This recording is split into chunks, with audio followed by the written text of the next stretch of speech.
Bueno, hermanos, les invito a abrir sus Biblias en Salmos capítulo 23. Vamos a meditar en esta porción en esta mañana, en el versículo 3, pero vamos a leer todo el Salmo. Antes vamos a orar al Señor y vamos también a depender de Él para este tiempo. Padre, te necesitamos en este momento. Necesitamos tu Espíritu Santo que pueda traer iluminación a nuestra mente para poder entender estas verdades que están escritas acá, que son palabras comunes, ordenadas de manera común, pero al ser inspiradas por tu Espíritu Santo, Señor, ya no es común. Son relevantes, son profundas, Señor. Y, Señor, así como el Espíritu Santo las inspiró, necesitamos que nos enseñe también. Necesitamos que el mismo Espíritu nos traiga claridad y verdad para poder entender la relevancia de tu palabra para nuestro corazón en esta mañana. Oro por mi vida, Señor, para que tú me guíes, que pueda predicar con libertad, con denuedo, Señor, y en el poder de tu Espíritu, pero también por mis hermanos, Señor, que podamos asumir este tiempo de manera consciente como lo más importante para nuestra vida. Que este tiempo no sea menospreciado por cualquier distracción y que podamos estar dispuestos a pagar el precio, Señor, para poder entender y prestar atención, Señor. Libra nuestro corazón de que se distraiga, de que piense en otra cosa que no sea esto que vamos a predicar en esta mañana. Y glorifica, Señor, tu nombre en medio de nosotros, en medio de tu iglesia. Y que podamos, Señor, ser sometidos a la voz de tu autoridad, de la Biblia. Gracias, Señor, por esta oportunidad que nos das y te pido que sigas obrando para nuestra santificación y la salvación de muchos. En el nombre de Jesús, amén. Bueno, vamos a retomar el estudio ahí. Quiero que prestes atención a las palabras de este salmo y vamos a dar lectura. Salmo capítulo 23, dice así el título: Salmo de David. Jehová es mi pastor, nada me faltará. En lugares de delicados pastos me hará descansar. Junto a aguas de reposo me pastoreará.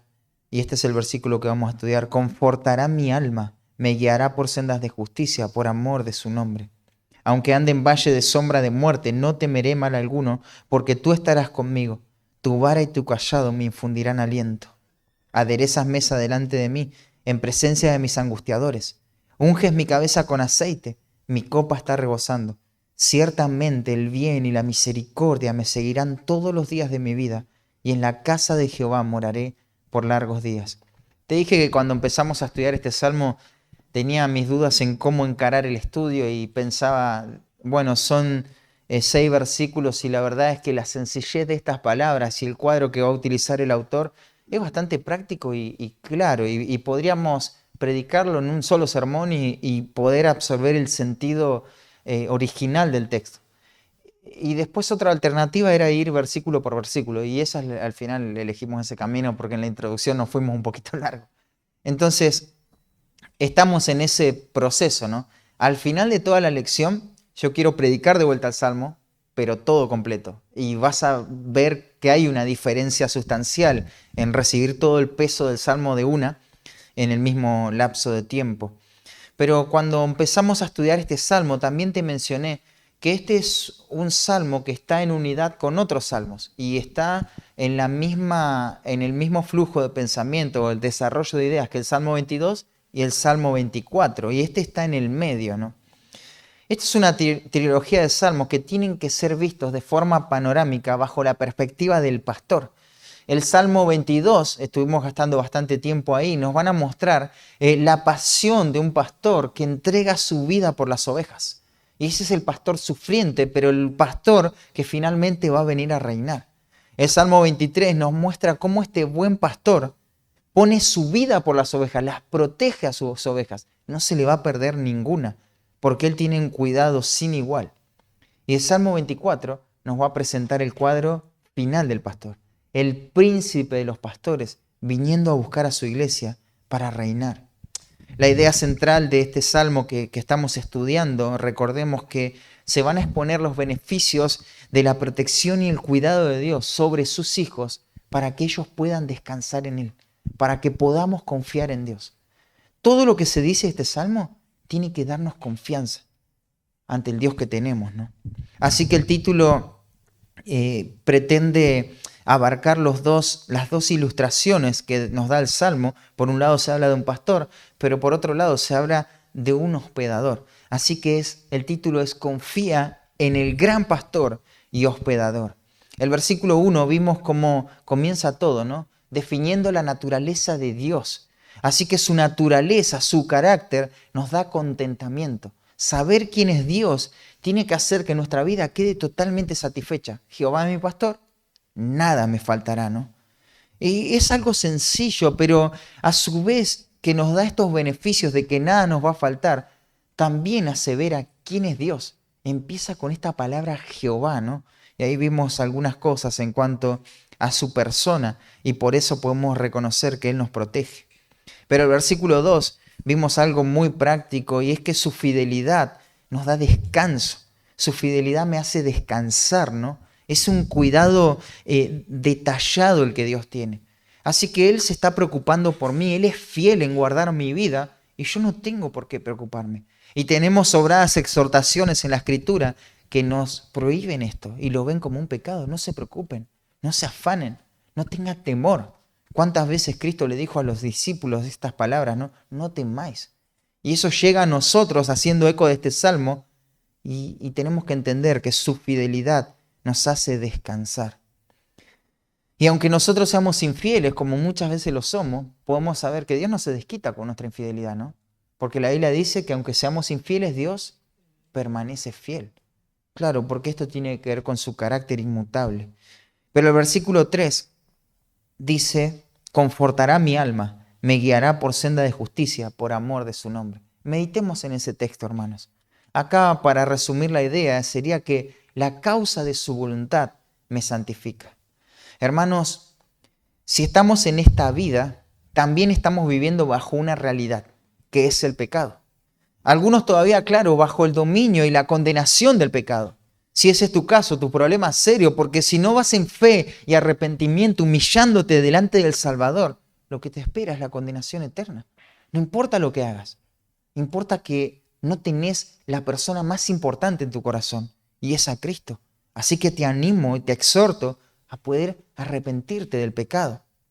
Pero para aquellos que han sido declarados justos solo por la gracia de Dios, aunque hemos sido librados de la culpa, de la paga del pecado, aún tenemos que lidiar en diferentes medidas con la presencia del pecado, ¿no? ¿Y hasta qué momento lo vamos a hacer? Bueno, de acuerdo a Pedro, hasta que hayamos huido de la corrupción que hay en el mundo a causa de los deseos. O sea, mientras estemos en esta tierra, vamos a tener que luchar contra el pecado. Así que nuestra vida acá se va a caracterizar por la lucha constante. Se va a caracterizar por la confesión, por el arrepentimiento, por la obediencia, por crecer en la habilidad para examinar nuestro corazón a la luz de la palabra y por cambios radicales y reales en nuestro corazón. Todo el tiempo tenemos que estar identificando mentiras, ídolos y patrones pecaminosos mientras estamos en esta tierra. Todo se va a tratar de esto, de cómo luchamos contra el pecado. Y a alguno le puede parecer hasta negativo todo lo que enseñamos, porque siempre estamos hablando del pecado. Es que siempre que hablemos la Biblia, cada 3 versículos encontramos una referencia al pecado. ¿Sabías que, excepto 4 capítulos en la Biblia, todos los capítulos hablan del pecado? Los primeros 2 capítulos no, que es cuando Dios creó todo, lo hizo perfecto y no estaba el pecado. Y los 2 últimos capítulos ya en la gloria, donde los cielos nuevos y la tierra nueva. Entonces, si estás en el medio, en cualquier etapa de la historia que estés, hay que lidiar con el pecado. Y nosotros, que yo sepa, no estamos en el cielo todavía, ¿no? Por lo menos eso te enterás cada día que te levantás a la mañana y tenés que lidiar con todas las realidades, las responsabilidades. No estamos en el cielo. Así que tenemos que luchar contra el pecado.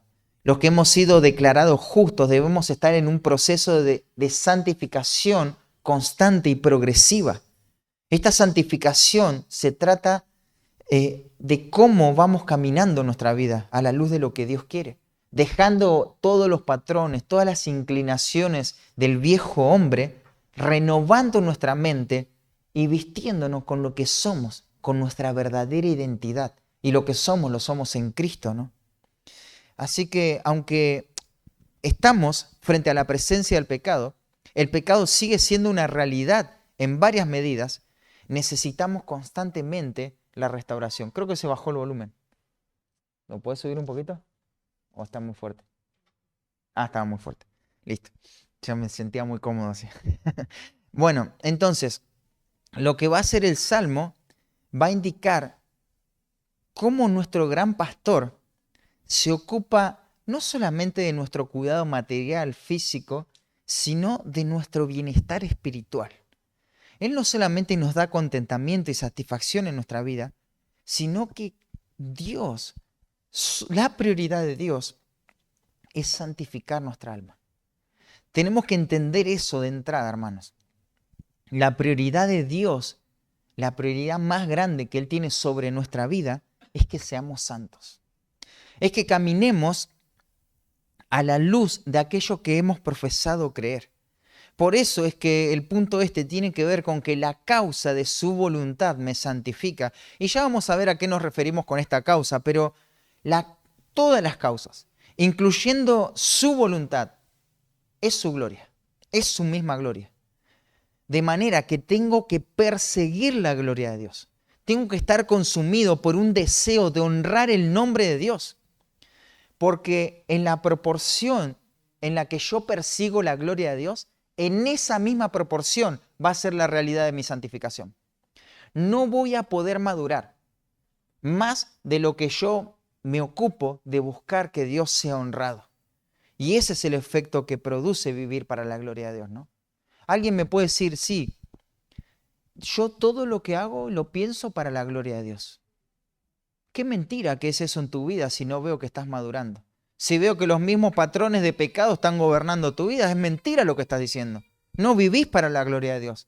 Porque el efecto de vivir para la gloria de Dios no se ve en que digo, gloria a Dios todo el tiempo. Ese no es el efecto de vivir para la gloria de Dios. No es tanto hablar de la gloria de Dios, aunque lo incluye, pero es una vida que va madurando y se va santificando. Porque esa es la verdadera vida que honra al Señor. Donde se me confronta con el pecado bíblicamente y abandono el pecado. Donde mis patrones empieza a verse una transformación. Si no, no estoy viviendo para la gloria de Dios. Y este salmo nos da una realidad tremenda en cuanto a este tema. Dice, confortará mi alma, me guiará por senda de justicia, por amor de su nombre. Esa palabra confortar es muy interesante porque tiene que ver con la idea de volver. Cuando vos la estudiás en el español, hay algo de verdad en la definición en español que tiene que ver con consolar, animar, traer alivio. Aunque eso está implicado ahí, el concepto es un poco más amplio. Esta palabra se basa en el beneficio que trae el arrepentimiento. Esto es el beneficio de un corazón arrepentido. El efecto de volverse a Dios es la restauración. Así que confortará mi alma, puedes poner ahí, entre paréntesis, restaurará mi alma. Él me va a restaurar.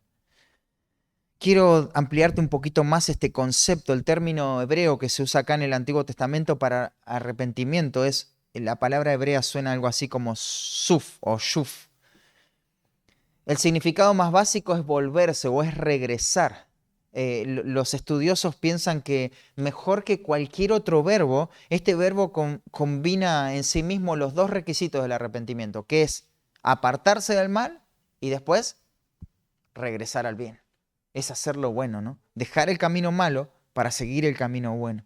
Así que acá se va a describir el arrepentimiento como apartarse del pecado, de la transgresión, de la iniquidad, eliminar la injusticia de la vida, renunciar a la senda de impiedad, de corregir las acciones propias, de alejarse de los planes de un corazón malvado, de repudiar todos los pecados conocidos y guardar los mandamientos de Dios. El arrepentimiento en sí tampoco es un mero alejamiento del pecado. No es que, bueno, se alejó del pecado que lo controlaba, así que está arrepentido. No es solo eso, incluye eso, necesariamente. Pero tengo que volver a Dios. Tiene que haber un reemplazo, ¿no? Cuando veíamos ahí el proceso del cambio, no es solamente dejar la mentira y renovar la mente, sino dejar la mentira, renovar la mente y empezar a hablar la verdad. No, me callo porque si no miento. No, hablar la verdad de la palabra del Señor. Comunicar la verdad, da gracia a los oyentes.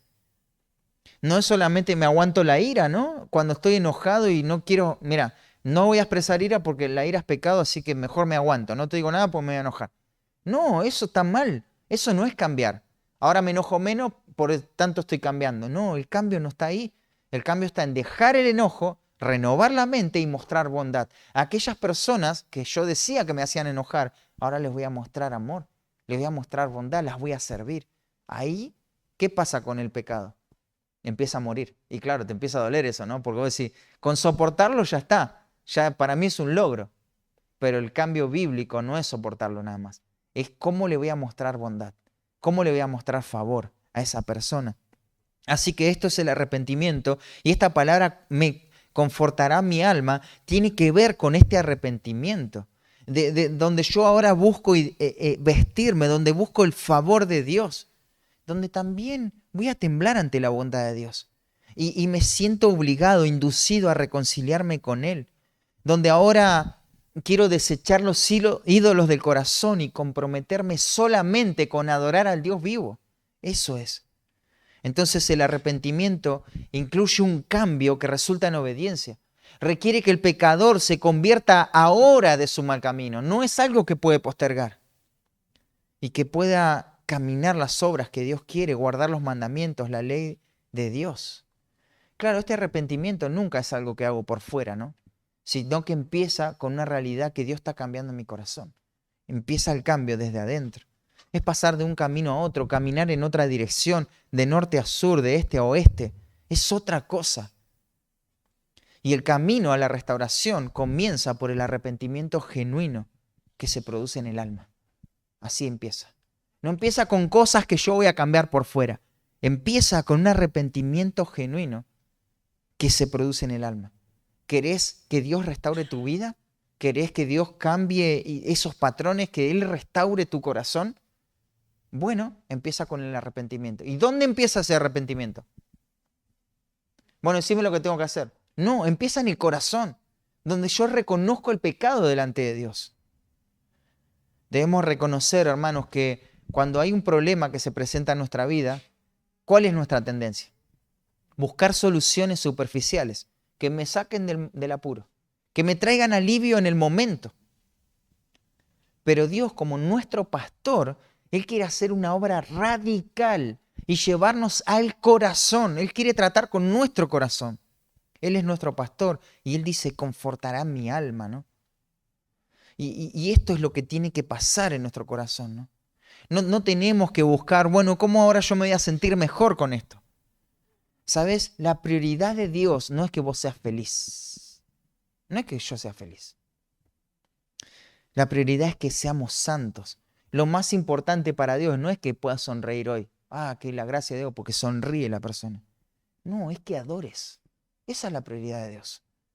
Claro que son felices los que aman a Dios y viven para su gloria, pero la felicidad es consecuencia de vivir para la gloria de Dios. Y no es la causa principal y fundamental que yo voy a buscar para que la vida me sonría, ¿no? No es la felicidad nuestra prioridad, porque no es la prioridad de Dios nuestra felicidad. Mira, permíteme decirte esto. Dios sería un fracasado si sería su prioridad nuestra felicidad. ¿Por qué? Porque tenemos un montón de pruebas.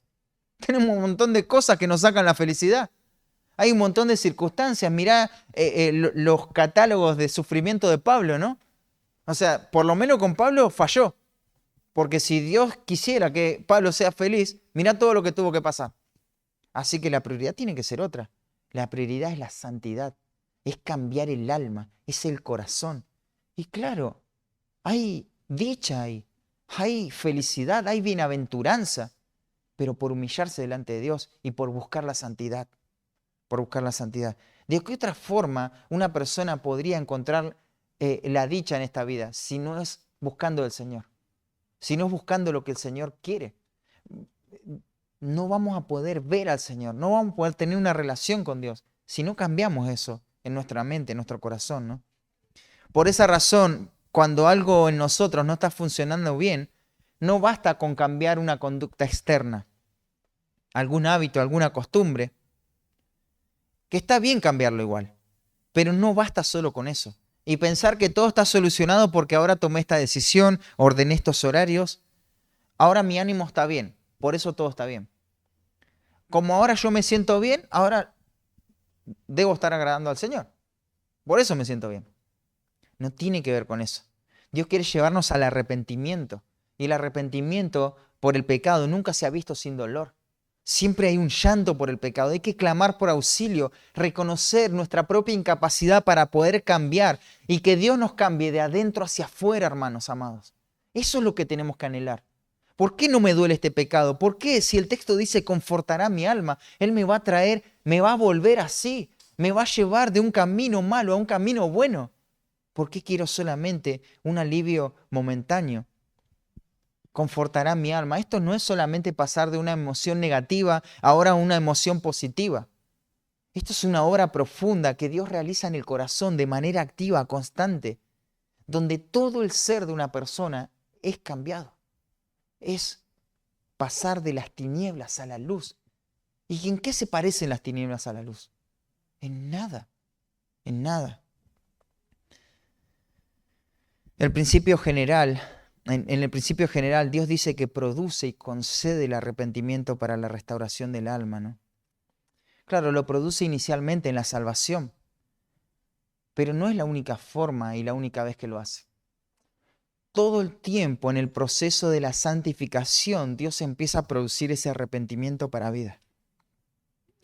Así que, si decimos que estamos creciendo, se tienen que ver las marcas de un verdadero arrepentimiento. De decir, no, lo que hice estuvo mal.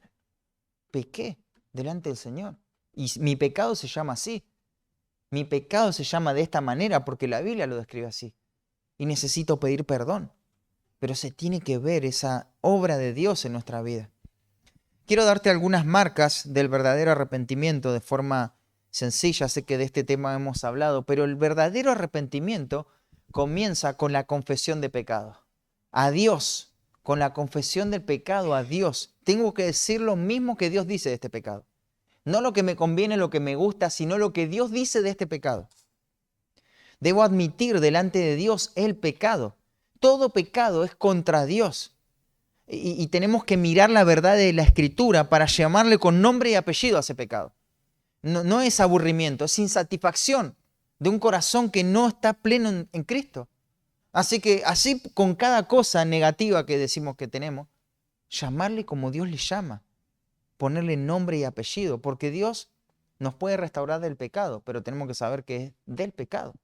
Él nos ha salvado del pecado y nos va a dar victoria sobre el pecado, no sobre pecados que le llamamos enfermedades, alguna que otra tendencia o malas costumbres. Pecado. Dios nos quiere rescatar del pecado, hermanos. Y para eso tenemos que saber qué pecado es. Y debemos confesar reconociendo la gravedad del pecado delante de Dios y no excusándonos. Bueno, si yo tendría tal cosa o hago esto o pienso lo otro porque me pasa esta situación. No debemos dar excusas.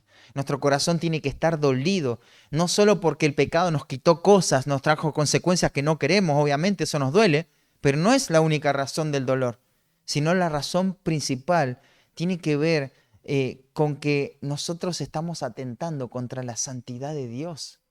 Dios nos ama, Dios murió por nuestros pecados.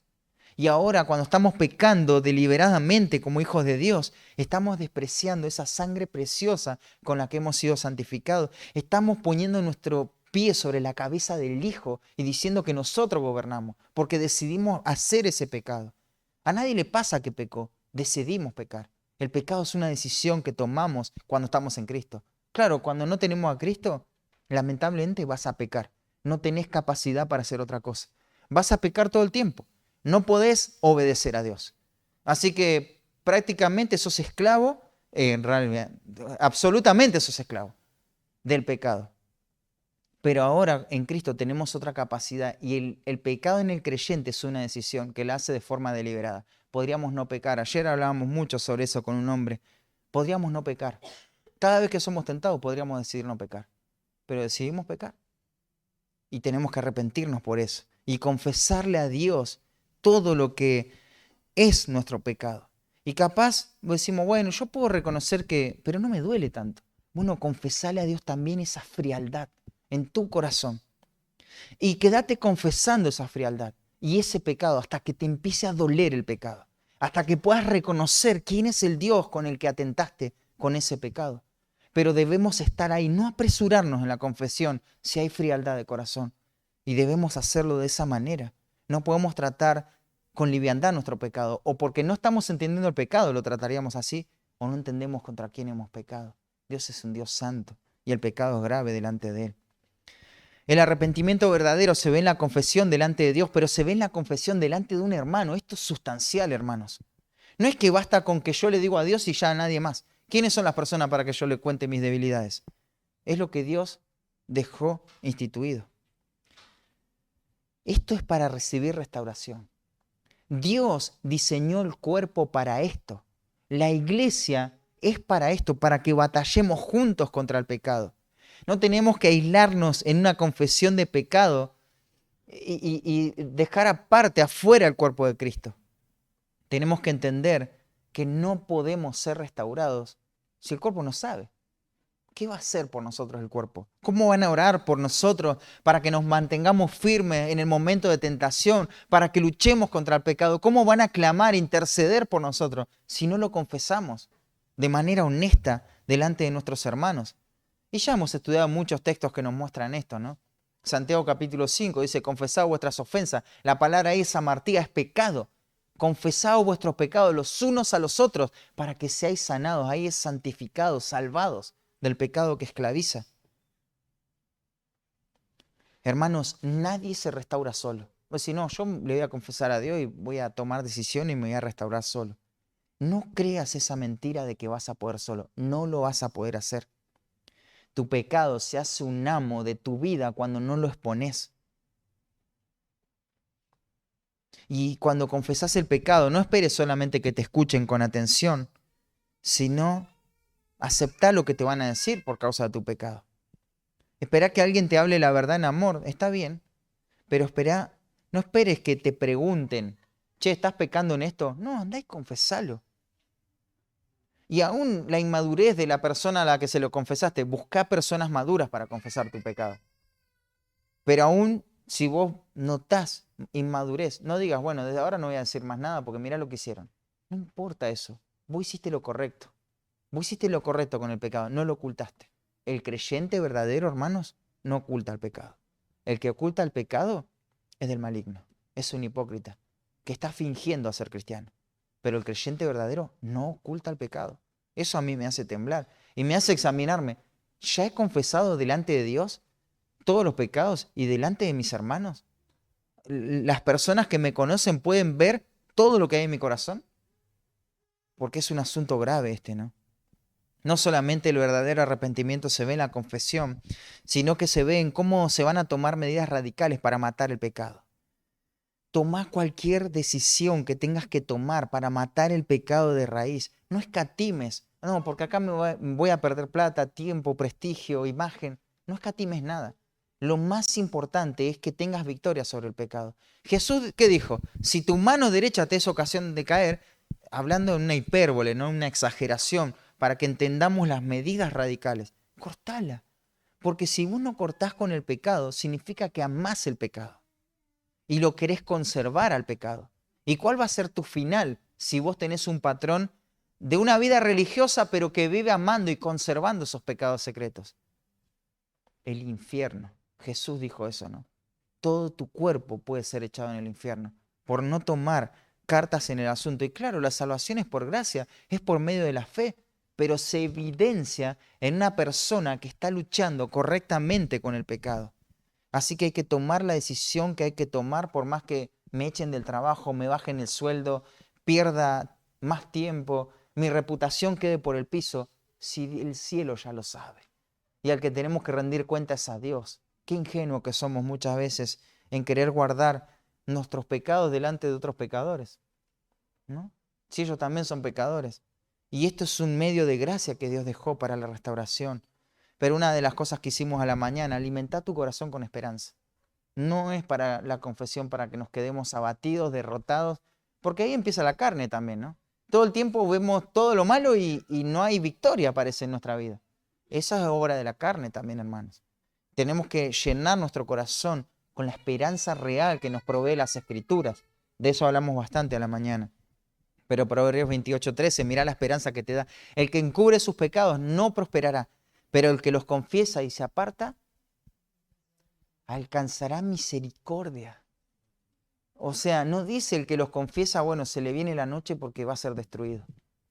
El que los confiesa y se aparta va a alcanzar la misericordia de Dios. ¿Sabes si hay una perfección de Dios para describirse en el libro de los Salmos? Se usa mucho la palabra misericordia. O sea, vas a alcanzar el corazón de Dios, el corazón compasivo de Dios. Dios va a ser movido a misericordia y te va a dar el perdón. Es un beneficio tremendo. ¿Qué importa si no alcanzamos cosas en esta vida? Pero ¿no te gustaría alcanzar la misericordia de Dios? ¿Te acordás lo que decía Pablo de este hombre que lo ayudó ahí en Roma? Que halle gracia y alcance misericordia delante de Dios en aquel día. Es lo más importante, alcanzar la misericordia de Dios. Qué maravilloso. ¿Y por qué viene a alcanzar esa gracia, esa misericordia? Por la confesión honesta, por contar mi pecado. Juan 1:9 dice, si confesamos nuestros pecados, Él es fiel y justo para perdonar. Su misericordia se va a ver en el perdón, donde Dios nos libera de esa deuda, donde nos saca de esa prisión que nuestro pecado nos llevó y nos limpia de toda maldad. Hay gracia y hay esperanza y tenemos que alimentar nuestro corazón de esa esperanza real que proveen las Escrituras. En Salmo 32, 3 al 6 dice, mientras callé, se envejecieron mis huesos en mi gemir todo el día, porque día y noche se agravó sobre mí tu mano, se volvió mi verdor en sequedades de verano. O sea, la vida se fue deteriorando, mi vida se fue envejeciendo y aún incluso físicamente. Mientras no trato con el pecado de forma correcta, aún incluso mi físico va a sufrir. Hay pecados que traen enfermedad y traen muerte física. El pecado es algo muy serio y trae todas estas consecuencias. Así que el salmista, además de meditar en todo lo malo que trae el encubrir el pecado, él va a decir, mi pecado te declaré y no encubrí mi iniquidad. Dije, confesaré mis transgresiones a Jehová. Mirá, fíjate la palabra que usa, transgresiones. Yo tomé las riendas de mi vida y le voy a confesar a Dios que hice eso, que quise jugar hacia Dios. Transgredí la ley, me puse aparte de la ley. Dios dice, todos tienen que hacer esto, pero yo voy a hacer otra cosa con mi vida. Dios dice que todos se tienen que arrepentir, creer en el Evangelio, pero yo voy a ver si esto es una opción para mi vida. Dios dice que tenemos que ser santos, pero yo voy a jugar con el pecado. Le confesé mis transgresiones a Jehová y tú perdonaste la maldad de mi pecado, la maldad de mi pecado. Y hay otra pausa ahí para meditar en el perdón de Dios, ¿no? Por eso, dice, por esta razón, esto no es una experiencia mía nada más, orará a ti todo santo. Todo hijo de Dios puede clamar a Dios por perdón y confesión de pecado. Y esa es la esperanza que tenemos, hermano. Qué maravilloso, ¿no? Cristo solucionó nuestro problema que nos condenaba en el pecado, pero Cristo aún, Él es suficiente para limpiarnos de toda maldad. Qué hermoso. No vayamos con expectativas falsas, ilusiones vanas. Llenemos nuestra mente con la esperanza que hay por hacer la voluntad de Dios. David decía, confortará mi alma. Aferrate a la promesa de Dios en los momentos más duros del proceso en la lucha contra el pecado. Decile a tu propio corazón, el Señor me va a restaurar. Él va a hacer algo en mi corazón. Afirma tu corazón con esta verdad. Lucha contra las mentiras que te dirán que el camino de la confesión es equivocado, es una vergüenza. El de la santificación es algo muy difícil. Ahogá las mentiras de tu carne y del mundo que ven esto sin valor y decile a tu propio corazón que el camino de la restauración es el que te va a traer consuelo al alma. Eso es. Confesá a Dios, a un hermano, toma medidas radicales, llena tu corazón de esperanza, pero confía en la guía de la palabra de Dios en todo el proceso de restauración. Salmos 19:7 dice, la ley de Jehová es perfecta que convierte el alma. Ese texto es muy simple, es muy breve, pero nos dice muchas cosas de bibliología y de santificación, ¿no? Primero dice que la escritura es ley. ¿Eso qué significa? Que es la autoridad. Quien va a mandar y gobernar todo es la ley de Dios. La escritura es la autoridad principal. Va a gobernar la iglesia en forma corporativa y va a gobernar cada una de nuestras vidas. ¿Quién puede no obedecer? ¿Quién tiene derecho a no obedecer? Ya obedecí tanto que, bueno, yo puedo no obedecer. Nadie, nadie. Desde el que predica, el que sirve café, el que viene, se siente, todos tenemos que obedecer. Nadie está exento de esto. Todos estamos obligados a obedecer porque la escritura es ley. Esto no es una sugerencia. Este no es una guía a ver cómo para que seas feliz. No, no, no. Esto es ley. Es la ley de Dios, la palabra de Dios. Y fíjate, dice que es de Dios, ¿no? La ley de Dios. Esto proviene de Dios, es la misma voz de Dios. La Biblia no es una invención humana, no es un invento humano. Y ahora queda bien esto. No, no, no. Está originada en el ser divino. Por lo tanto, es algo fuera del hombre. Y la capacidad de la restauración también está fuera del hombre. No está dentro del hombre. No está en sus propias emociones, está en la ley de Dios, en la santa palabra. También dice que es perfecta, y esto me encanta, porque esto significa que está completa, está acabada. No necesitas agregarle nada porque es plenaria, es total. No necesitas quitarle nada, no necesita ningún complemento, ningún librito de autoayuda, nada, nada. No necesita la sabiduría de este mundo, porque delante de la ley de Dios toda sabiduría humana es una necedad. Así que es perfecta. ¿Crees eso? Creemos eso, ¿no? Como iglesia. ¿Y qué vamos a hacer cuando se nos presenten problemas en la vida de la iglesia que ameriten más de lo que nosotros sabemos? ¿Vamos a buscar amparo en otra cosa? ¿En la sabiduría de este mundo? ¿En profesionales? ¿Qué vamos a hacer? Vamos a tener que estudiar más la Biblia. Porque aunque no lo sepamos todo, sabemos que acá está todo. Todo lo que el ser humano necesita, todo lo que cualquier persona presente, está su respuesta acá. No hay algo que sea la Biblia. No te vamos a dar algo aparte de la Escritura, porque esta es la ley y es suficiente. ¿Cuál es el principal problema de tu vida hoy? No me lo contestes, ¿no? Pero, ¿qué es lo que vos decís? Si supero esto ya está, estoy tranquilo o tranquila. ¿Cuál es la situación? ¿Qué persona o cosa es lo que más desalienta tu corazón? ¿Qué es lo que más desánimo te trae en este tiempo, en esta temporada de tu vida? Pensá eso, meditalo. Y no solamente pienses en eso. ¿Qué dice la Escritura sobre eso? Porque es ley, ¿no? Y es suficiente. Muchas veces podemos definir con claridad lo que nos desalienta, lo que nos estorba, lo que nos frena, pero no sabemos lo que Dios dice en cuanto a eso. Y no estamos confiando en la ley de Dios. Estamos esperando que las circunstancias cambien. Que en algún momento, bueno, el viento sopla de este lado, en algún momento va a cambiar la dirección del viento. Y algo va a pasar, yo no sé bien qué es, pero algo va a pasar que no sé bien qué, pero todo va a cambiar y se va a mejorar. Bueno, esa es la esperanza del mundo. Piensan que porque mañana es mañana todo va a estar bien. No, mañana puede venir un tornado y perdemos toda la casa. Esa es la realidad. Nadie sabe lo que va a pasar mañana. Así que no, eso es una esperanza vana, es una ilusión falsa. Nosotros tenemos que ir a la Biblia y ver qué es lo que la Biblia dice sobre esta situación que estoy atravesando. ¿Cuál es el consejo de la palabra de Dios? Quizás yo no lo puedo identificar, entonces ahí busco un hermano maduro que con la escritura me muestre de forma práctica cómo la Biblia me puede ayudar en esta situación. Pero es lo que tenemos que confiar, hermanos. Tenemos que estudiar la escritura, tenemos que prestar atención, retener la predicación. ¿Te ha ayudado la predicación en tu proceso de santificación? ¿De qué manera te ha ayudado? ¿Traes a la memoria eso? ¿Repetís ciertos conceptos que te den claridad en el momento que estás atravesando? ¿O solamente acumulamos información? Nos tiene que servir, hermanos amados. Tenemos que usar todos los recursos que Dios nos da. Y la ley de Dios principalmente. Dice, confortará mi alma. Me gusta también, bueno, me gusta todo, ¿no? O sea, todo el tiempo digo que me gusta. Pero confortará mi alma. Esto no es un deseo. Tampoco le está pidiendo, Dios, restaurame. Esto no es así, ¿no?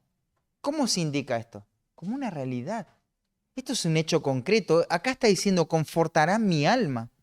Hermano, si vos creíste en Cristo para salvación, con toda seguridad podés decir, voy a madurar, pero no porque tenga un pensamiento positivista, sino que soy realista en base a la Escritura. Voy a madurar, voy a cambiar. Y alguien me puede decir, no, pero vos tenés este pecado, el otro, y acusarme, ser utilizado por sacarle el trabajo a Satanás directamente. Me pueden venir a acusar. Y yo lo que puedo decir es verdad, puede ser que mucho de eso sea cierto, pero yo sé que voy a madurar. ¿Pero por qué? ¿Porque yo soy inteligente, capaz? No, porque el texto dice, confortará mi alma. Él va a traer restauración. Él va a hacer la obra. Y confío en eso, creo en eso. Así que no me voy a morir de esa manera. Voy a cambiar. No sé si voy a poder cambiar todo en esta vida, pero voy a cambiar todo lo que pueda. Porque el texto dice que Dios lo va a hacer. Esto se trata de una obra que Él va a perfeccionar. ¿No dice eso también Filipenses? El que comenzó en vosotros la va a perfeccionar esa obra. Hasta el día de Jesucristo. Y Jesús dijo sobre toda la iglesia, ¿yo qué? Edificaré mi iglesia. Yo edificaré mi iglesia. La iglesia va a avanzar. La iglesia va a madurar. Esto es una empresa que no puede fracasar porque es el pastor conformando el alma, restaurándola.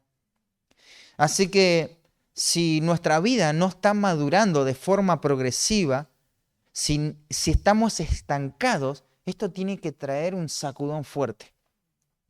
Tenemos que salir de ese retroceso, porque estar estancados, retroceder, no coincide con la realidad de lo que profesamos, ¿no? Nuestra identidad nos dice que Dios va a confortar nuestra alma. Si somos las ovejas de Cristo, entonces Él va a hacer una obra de santificación. Y si no la está haciendo, entonces tengo que ser forzado a esto, ¿no? Y si por ninguna razón estoy cambiando, me tengo que preguntar, ¿cuál es mi identidad? Porque acá dice que va a haber cambios. Claro, hay hábitos pecaminosos, hay ciertas mentiras que están en nuestra mente que ralentizan ese crecimiento, ¿no? Por eso tenemos que identificar esas mentiras y desechar todas esas mentiras. Pero necesitamos avanzar, hermanos. Necesitamos avanzar en nuestra santificación. Cuando pensamos en cambios, en transformación, no solamente tenemos que acudir de inmediato a esos cambios en el instante de la salvación, ¿no? Muchas veces hablamos de los cambios que Dios hace a la vida y es lindo poder compartir y recordar todos esos cambios que Dios hizo a nuestra vida. Pero te desafío a que con tu familia, que como familia podamos compartir, no cambios cuando me convertí hace 30, 40 años atrás. No, Dios me sacó esto, me sacó lo otro. No, porque ahí dice confortará mi alma. Esto es algo progresivo, ¿no? ¿Qué hábitos pecaminosos, qué pecados Cristo nos ha estado restaurando en el último año? ¿Qué cosa podemos decir? Esto era un antes y un después. 2025, 2026 es totalmente distinto porque mirá, estos son los cambios. ¿Y cuáles específicamente? No cuáles te hubiesen gustado, cuáles cambié. Entonces tenemos que evaluarlo con verdad y no quedarnos en el romanticismo de, bueno, no sabés de todo lo que Dios me sacó. Buenísimo eso. ¿Y de qué te está rescatando hoy? Porque que yo sepa, seguís en esta tierra, ¿no? Y el pecado sigue siendo una realidad. ¿De qué pecado te está rescatando el Señor? ¿Y cómo me estoy arrepintiendo de ese pecado? Hoy en la actualidad. Y quiero darte alguna ayuda, ¿no? Dios ha estado restaurando tu alma ¿en qué? Por ejemplo, en la lujuria. ¿Cómo el Señor te ha rescatado de la inmoralidad sexual en todas sus formas? En lo que mirás, en lo que haces, en lo que deseas. De la avaricia. ¿Te has preguntado si el Señor ha estado haciendo una obra en esa área? En la seguridad que vos sentís al poner tu confianza en las riquezas, que Proverbios dice que se van a hacer como alas, le van a salir alas y se van a ir.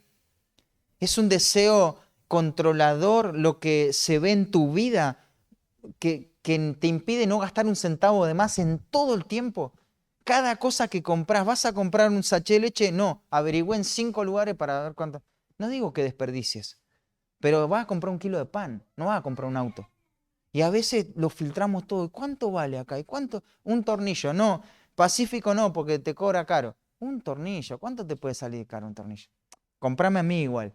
Pero, pero un tornillo. ¿Te das cuenta cómo a veces se expone la avaricia del corazón? Entonces, la glotonería.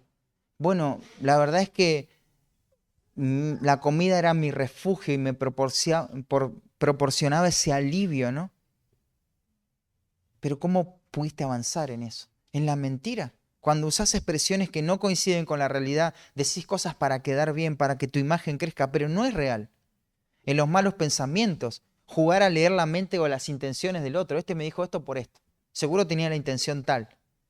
No, eso es falta de amor, porque eso es juzgar pecaminosamente. Vos no sabés lo que están pensando los otros. No tenés razones para hacer eso, porque eso Dios nada más lo sabe. El afán. Eso es vivir 3 días a la vez, ¿no? Te morís así, viviendo 3 días a la vez.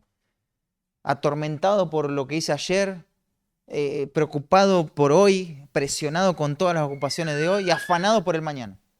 Ningún ser humano puede vivir así. Colapsás. La envidia. ¿Cómo el Señor fue haciendo una obra en mi corazón en relación a la envidia? Qué pecado más vergonzoso, ¿no? Uno dice, bueno, yo confieso que soy orgulloso, confieso esto, confieso una mentira, pero no saben lo envidioso que fue, la envidia que tuve en mi corazón. Eso no se escucha tan frecuentemente. Pero el hecho de que no puedo soportar que mi hermano sea bendecido, que el Señor les conceda oportunidades, que tenga acceso a cosas que yo también deseo, celos, envidia, orgullo, consumido por la importancia personal. ¿Hasta cuándo voy a cuidar esa imagen? ¿Hasta cuándo voy a amarme a mí mismo? Dios tiene que restaurar eso, la vanagloria, hacer las cosas con motivaciones incorrectas, la murmuración, decir cosas o socavar la imagen de otra persona que yo no le digo a esa persona. No, pero estos son todos una inmadura. No, pasa que este siempre es así. Eso es murmuración. No lo hagamos, por más que la persona sea inmadura, por más que la persona sea pecaminosa. La pereza, no estar ocupado en lo que tengo que estar ocupado. Perder el tiempo. No ser ordenado en el tiempo, en las cosas que tengo que hacer, sea lo que sea que tengo que hacer. La queja. Todo el tiempo me parece que todo está mal. Se propone esto, no, pero habría que hacer otra cosa. Vamos a cortar el pasto, no, pero hay que limpiar el techo. Pero nunca podés estar de acuerdo con lo que se hace. O sea, eso es quejarse todo el tiempo de las cosas. Entonces eso el Señor tiene que transformar el enojo pecaminoso, esa ira encubierta o expresa, que se expresa por la ocasión, ¿no? Pero en realidad el enojo está en el corazón. Nadie es culpable de que esté enojado. El materialismo, esa mentalidad mundana a preocuparme solo por las cosas. Si las cosas están seguras, yo estoy seguro. No puede ser así. Nuestra seguridad también es vana, el egoísmo, pensar solamente en nuestro bienestar. Todos esos cambios también el Señor puede hacer en nuestra vida, hermanos. Pero tenemos que confesar a Dios, examinar suficientemente nuestro corazón. Eso es algo que debemos hacer. Si Dios está restaurando nuestra vida, eso va a ser evidente. Dice, confortará mi alma, me guiará por senda de justicia, por amor a su nombre, me guiará, me va a conducir. Dios nos salvó del pecado, del infierno, para ir al cielo, pero en el medio podemos vivir a la deriva. No, ¿no? ¿Qué dice el texto? Me guiará. Él me va a conducir. Él es nuestro pastor y nos va a guiar. ¿Cómo lo va a hacer? Bueno, a través de su Espíritu Santo, dirigiendo nuestras vidas. ¿Y cómo es la guía del Espíritu Santo? Bueno, el Espíritu me dijo, un hombre había entrado a la iglesia que pasaba por la calle y me vino a contar, el Espíritu me dijo que entre a la iglesia y me dijo que tenía que predicar. Le dije, no, te reconfundiste. O sea, el Espíritu no fue ese, ¿viste? Y no te pudo haber dicho que tenías que predicar. No, el Espíritu me dijo eso. Si vos estás en contra de lo que el Espíritu dice, entonces yo voy a tener que... Y nos maldijo, o sea, como iglesia, la persona. Y vos decís, eso no es la guía del Espíritu. Pero uno dice, bueno, esa es la parte exagerada, pero ¿cuántas veces pensamos que el Espíritu nos está guiando? ¿En qué nos está guiando? No, porque el Espíritu me ayuda, me guía a todas las decisiones. El Espíritu, ¿sabes lo que hizo para guiarte? Inspiró la palabra de Dios. Gálatas capítulo 5. El Espíritu te va a guiar, me va a guiar a través de la instrucción bíblica. Ser lleno del Espíritu es ser lleno de la palabra de Dios. Eso es, hermano. Entonces, cuando yo diga, Dios quiere que yo haga esto porque Él me guió con su palabra. Esa es la guía del Espíritu. ¿Para qué inspiró la palabra de Dios y nos dejó todo lo que tenemos que hacer para que después nosotros digamos de forma liviana, estuve orando a la mañana y ahora sé que el Espíritu me dijo que tengo que ir, no sé, a, allá a Chivilcoy? Nada que ver. O sea, eso es algo místico y eso es algo que tenemos que sacar de nuestra mente y no importa en qué medida la tengamos, ¿no? Tenemos que interpretar la escritura y dejar que la Biblia diga lo que nosotros tenemos que decir y eso atribuirlo a la guía del Espíritu. Esta reunión, le pedimos al Espíritu que nos guíe en la predicación, que nos guíe en nuestros pensamientos, que nos traiga claridad. ¿Estamos entendiendo lo que estamos predicando? ¿Y por qué es? Bueno, porque soy inteligente. No, es porque el Espíritu te está dando la gracia de poder entender. Y a mí me está dando la gracia de poder hablar. Al final no somos nada nosotros. Es la gracia del Señor y es la guía de su palabra, ¿no?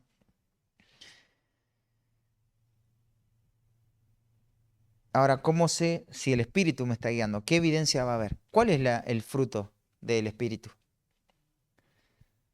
Amor, gozo, paz, paciencia, benignidad, bondad, fe, mansedumbre, templanza. Si eso está, ya está. Puedes quedarte tranquilo de que ahí está la guía del Espíritu, porque está la palabra de Dios. Y si eso no está, bueno, tenés la otra opción, ¿no? Las obras de la carne. Pero no es difícil de evaluar si el Espíritu nos está guiando. El gozo, la paz, todo eso no provienen de las circunstancias. Es una obra espiritual que Él hace en nuestros corazones, ¿no? Así que si Dios nos está guiando, no solamente nos muestra de lo que nos tenemos que alejar, sino de lo que tenemos que hacer también, lo que nos tenemos que acercar. Está el gran pastor guiando tu vida, hermano amado, está guiando mi vida. ¿Cómo hemos buscado la guía de su espíritu en esta semana que transcurrió? Es la persona de Dios en nosotros, es la zarra de nuestra herencia, es la garantía que tenemos. Somos tan privilegiados, hermano. No siempre esto funcionó así. En nuestra historia, en la historia de la iglesia, Dios dejó otro consolador, otro exhortador, la persona de su Espíritu Santo, la tercera persona de la Trinidad. Pero, por ejemplo, David decía, no quites de mí tu Santo Espíritu. ¿Por qué? Porque lo podía quitar. El Espíritu Santo iba, hacía una obra específica y se iba. No era una morada permanente en el creyente. Pero ahora en Cristo nosotros tenemos este privilegio. El Espíritu Santo está todo el tiempo. Por eso todas las canciones que dicen, trae tu espíritu, derrama tu espíritu sobre nosotros, el Espíritu se mueve en este lugar. Todo herejía es eso. El Espíritu no se mueve en este lugar. El Espíritu está en nuestro corazón. Eso es, en el creyente. El Espíritu no tiene que descender, porque no estamos en el Antiguo Testamento. El Espíritu hace morada permanente en el creyente. ¿Hasta qué momento? Hasta la eternidad. Esa es la garantía que tenemos. Qué garante, ¿no? La restauración implica esto, ¿no? Algo que persigo y eso me va guiando el Espíritu Santo. Me gusta porque dice, me guiará por sendas de justicia. Primero, Él va a restaurar mi alma y me va a guiar por sendas de justicia. Esto es algo que también hace eco en 1 Timoteo 3:16, donde la palabra va a enseñar, va a confrontar, va a corregir, va a redarguir de pecado, pero va a instruir en justicia. ¿No te suena parecido? Él, después de hacer toda esta obra, me va a llevar en un camino disciplinado para que me pueda instruir en ese camino. Y claro, ese es el proceso. Necesitamos entrenamiento, habilidad, necesitamos desarrollar nuestra madurez. No apretamos un botón y ya somos santos. Tenemos que apretar varios botones hasta llegar, ¿no? Es un proceso de madurez. Fíjate, habla de camino de justicia, las características que tienen los caminos, ¿no? No es, listo, hice esto, no es un camino, es algo que tenemos que recorrer toda la vida. Y el camino tiene sus características, hay huellas. ¿Qué indican las huellas? Alguien pasó por ahí, exactamente. Este camino no lo descubro yo, no, mira, yo ahora que estoy en la fe, no saben, cambié la iglesia porque tengo unas ideas renuevas y voy a revolucionar todo. No, no, no. Es seguir la huella de otro que ya camino por ahí. No sos el primero que va a obedecer a Dios. No sos el primero que va a vivir para su gloria. Imítalo. Tendemos a pensar que la imitación siempre es algo trucho, ¿no? Sí, claro, es trucho, pero porque lo hacemos nosotros. Pero cuando Dios dice que tenemos que ser imitadores, eso es algo auténtico, eso es algo bueno. Pablo le decía a Timoteo que siempre él lo imitó. Tú has seguido de mí. En la palabra ahí es discípulo, ¿no? El discípulo es un imitador. Y eso es lo que tenemos que imitar. No tenemos que inventar nada nuevo. Tenemos que agarrar la senda antigua y caminar. Ya tiene huellas ahí. Han transitado todos tantos para la gloria de Dios, que es sencillo ver eso. Eso es lo que hace un pastor en la iglesia. No inventa nada, él vive los principios y la iglesia imita eso, los principios. Pero tenemos qué alentador eso también, porque no hay ninguna cosa rara que nos vamos a encontrar ahí. Ya está el camino trazado, él nos va a guiar por ese camino y nos vamos a desarrollar en ese camino. Es la fe una vez dada a los santos, no es la fe una vez descubierta por los santos. Ya fue dada esta fe. Ya está, nosotros reproducimos lo que ya dice Dios, ¿no? Alguien me puede decir, bueno, pero eso yo ya lo escuché en algún lado. Y sí, obviamente, no lo inventé yo. Está en la palabra de Dios. En este caso hace más de 3000 años. Así que no es nada nuevo lo que hablamos, pero es todo relevante. Todo relevante. Ese es el camino de justicia. Son las buenas obras de Efesios capítulo 2, versículo 10, que Dios preparó de antemano. Ese es el mismo camino de justicia que habla Salmo. Qué lindo paralelismo, ¿no? Eso es agarrar con nuestra vida y presentársela a Dios como un instrumento de justicia. Sí, Señor, ahora quiero caminar la justicia. Eso es caminar la justicia. Jesús instruyó a los discípulos a buscar este camino diciendo, hágase tu voluntad, me guiará por senda de justicia, ¿no? Claro, la obra la hace Dios en el corazón del creyente, pero cada uno de nosotros, hermanos, tiene que procurar esto. Tenemos que desafiar nuestro corazón y hacer la voluntad de Dios. Eso es lo que tenemos que anhelar. ¿Cómo puedo hacer la voluntad de Dios hoy? A la tarde. ¿Ya planificaste tu día a la tarde, el domingo a la tarde? Levante la mano quien ya tiene todo planeado. Los demás planeen para la gloria de Dios. Y los que ya planearon, piensen si eso da gloria a Dios. Pero planeemos todo para la gloria de Dios. Bueno, yo por lo menos hasta las 4 ya sé que voy a estar acá. Así que, pero eso es, hermanos, eso es dejar que Dios nos guíe por sendas de justicia. Debemos gastar toda nuestra vida en este camino que Él nos ha preparado. No buscar la comodidad, sino buscar su voluntad. Alimentarnos con su voluntad, ¿no? Eso dijo Jesús en Juan capítulo 4. Algo que tenemos que tratar de hacer al acostarnos es tener esa perspectiva de decir, Señor, sé que soy débil, sé que soy limitado, pero intenté vivir para tu gloria hoy y esforzarme todo lo que más pude para tu gloria. No prioricé tanto mi comodidad, pero tú me bendeciste con comodidad también, con beneficios. Pero te puedes acostar a dormir tranquilo que viviste para la gloria de Dios. Eso no es imposible, hermano. Eso es maravilloso. Y al otro día, ¿qué vas a hacer? Vas a buscar lo mismo. Vas a perseguir lo mismo. ¿Eso significa que tenés que venir todos los días a la iglesia? No. Haciendo lo que Dios puso a la mano para hacer. Si tenés que ir a trabajar, trabajá para la gloria de Dios. Hacé un pozo para la gloria de Dios. No lo hagas solamente por un sueldo. Glorificá a Dios con eso. Atender un negocio, un cliente, estudiar, dar clase, lo que fuera. Y acostate a dormir sabiendo que todo lo hiciste para la gloria de Dios. Y pensá en eso en todo momento. Tráelo a tu mente, sé práctico. Trata de tener alguna ayuda en memoria que te haga consciente de que estás buscando eso. El salmista decía, hazme saber el camino por donde ande. Salmo 143, 8. Porque a ti he elevado mi alma. Y me gusta el versículo 10 porque dice, enséñame a hacer tu voluntad. ¿Quién sabe hacer la voluntad de Dios? Somos inexpertos. Por más que tengamos 50 años de creyente, ¿no? Somos todos inexpertos en la voluntad de Dios.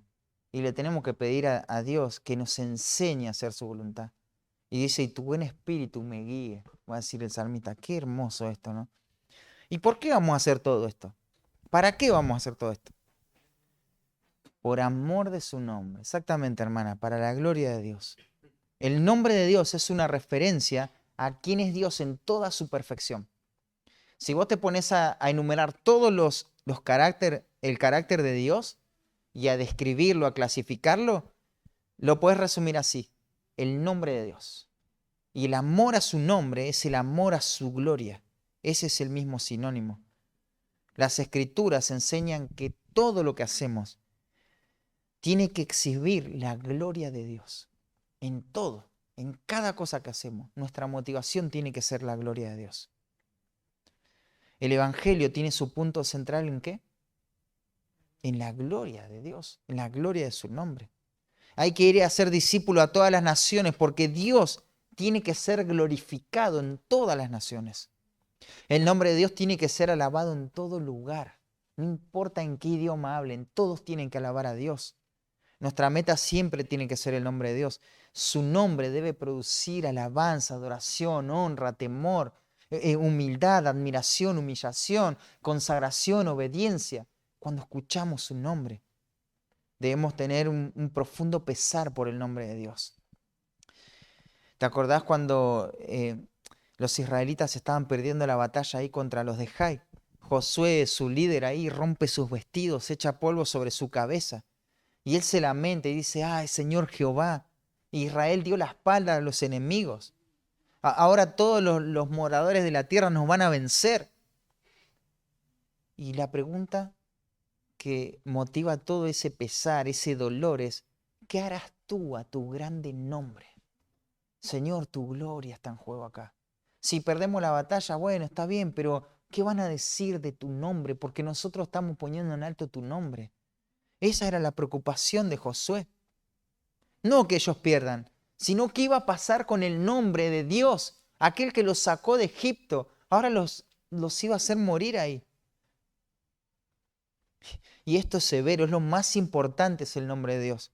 Los judíos entendían bien esto cuando escribían, ¿no? El nombre de Dios es terrible, es solemne, debemos temer ante su nombre. En Levítico 26, 16 dice: el que blasfemar el nombre de Jehová ha de ser muerto, toda la congregación le apedreará. No importa si es natural, si es extranjero, si blasfemar el nombre, que muera. Así es el Levítico. No es algo para jugar, es el amor a su nombre. ¿Por qué nos va a restaurar? ¿Por qué nos quiere traer madurez, santificación? Porque hay algo más grande que nosotros mismos que está en juego, y es su gloria, es su nombre. Dios dijo que Israel no iba a ser destruido del todo porque Dios ama su nombre. ¿Te acordás ahí? Creo que Cristian Soria nos leía Isaías 48, 9.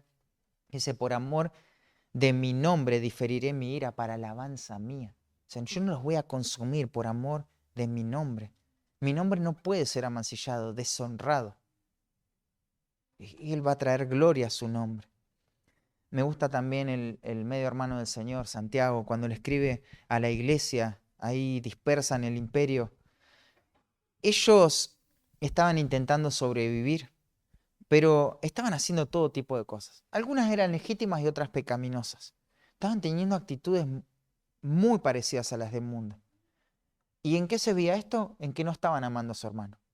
Ellos decían: yo me voy a salvar, así que ¿qué me importa el otro, no?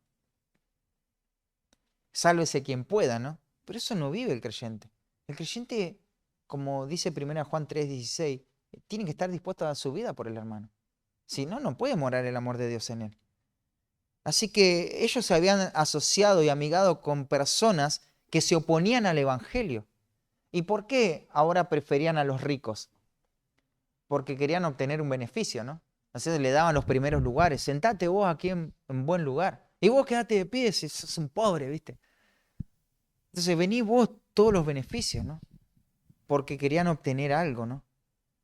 Y Santiago quiere sacudirlos fuertemente y quiere que reaccionen. Y les va a decir que el tipo de personas con el que se están queriendo asociar, con el que están mostrando favoritismo, en primer lugar, ese tipo de personas son los que persiguen a la iglesia. Esos se oponen al evangelio.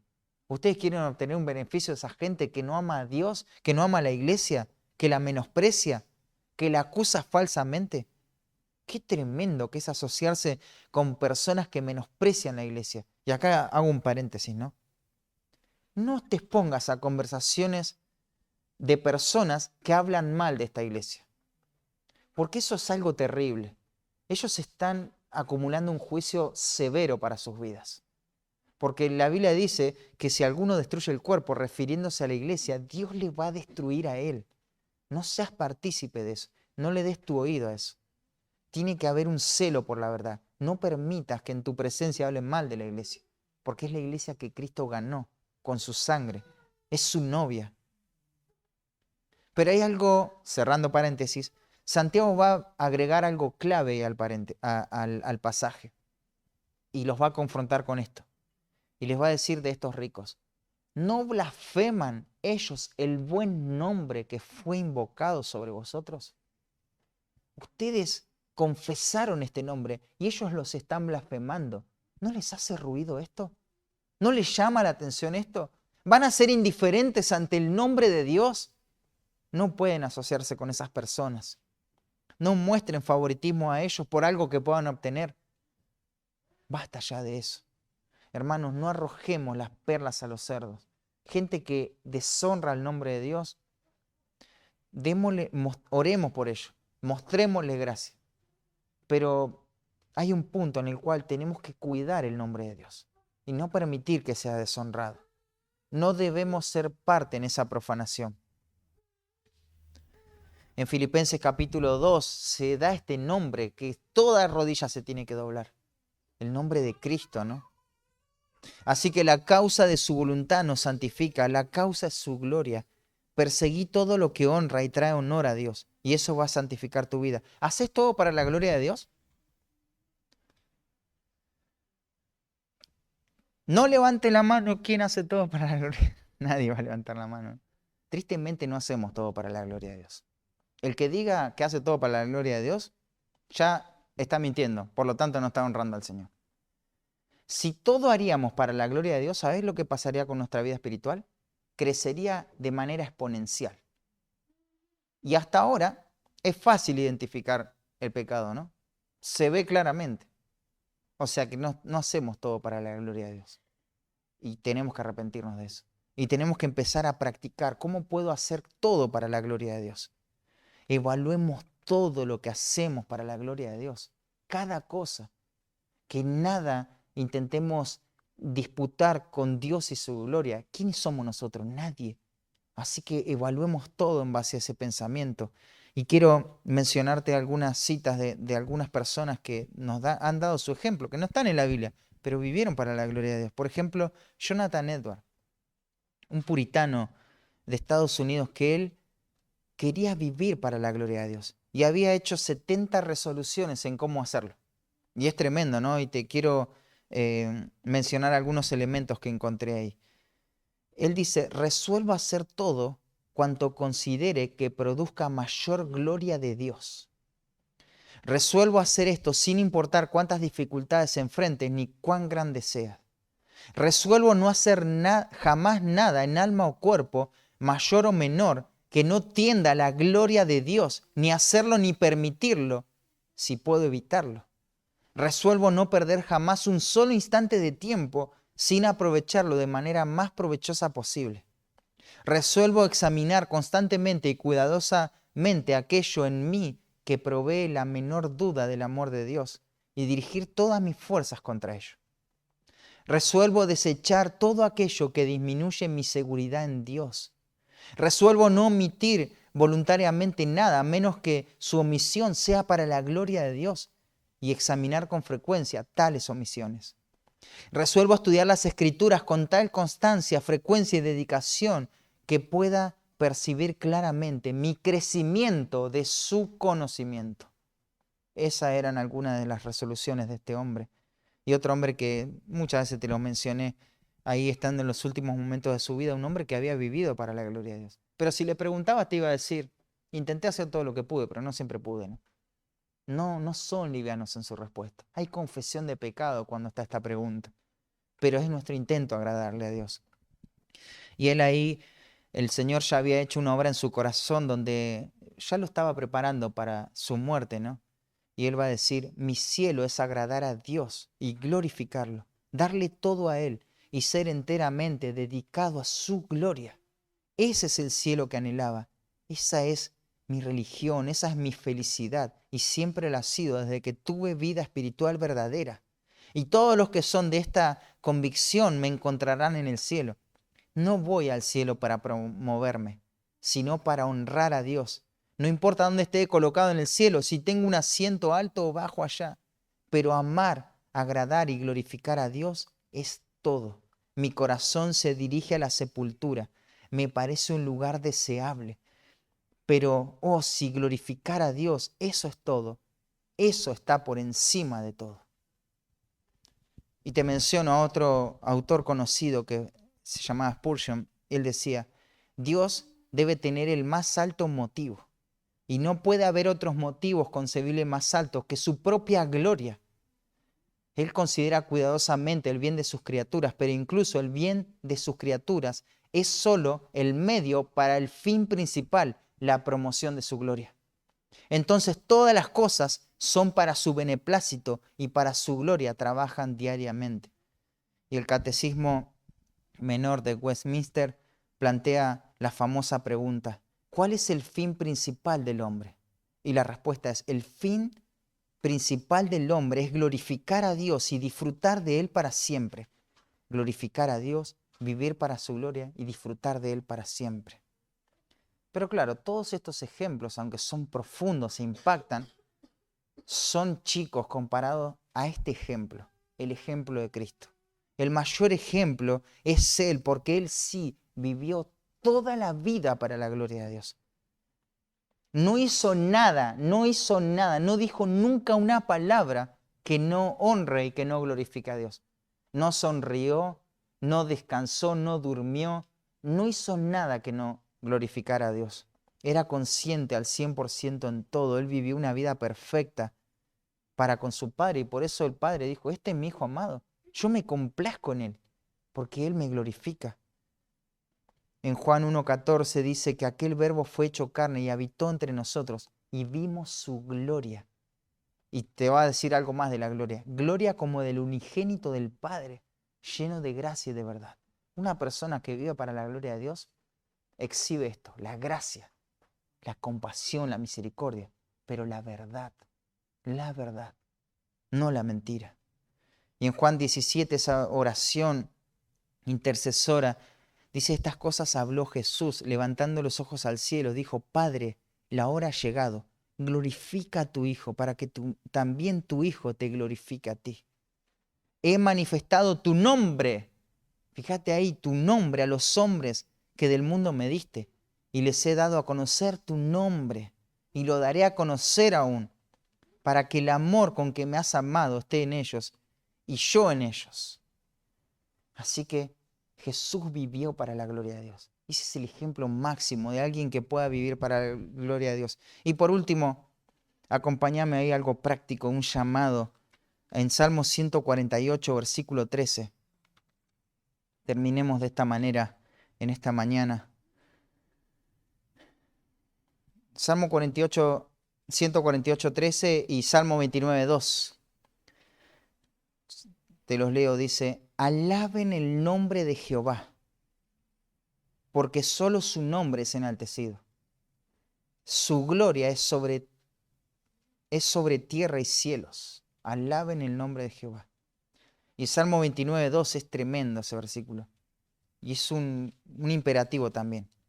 Dad a Jehová la gloria debida a su nombre. Adorad a Jehová en la hermosura de la santidad. Hermoso. Entonces confía en el gran pastor y hospedador. Él en su ser, en sus perfecciones nos da satisfacción, contentamiento. Él es fiel y nos hace descansar. Podemos dormir, pero la causa de su voluntad nos santifica.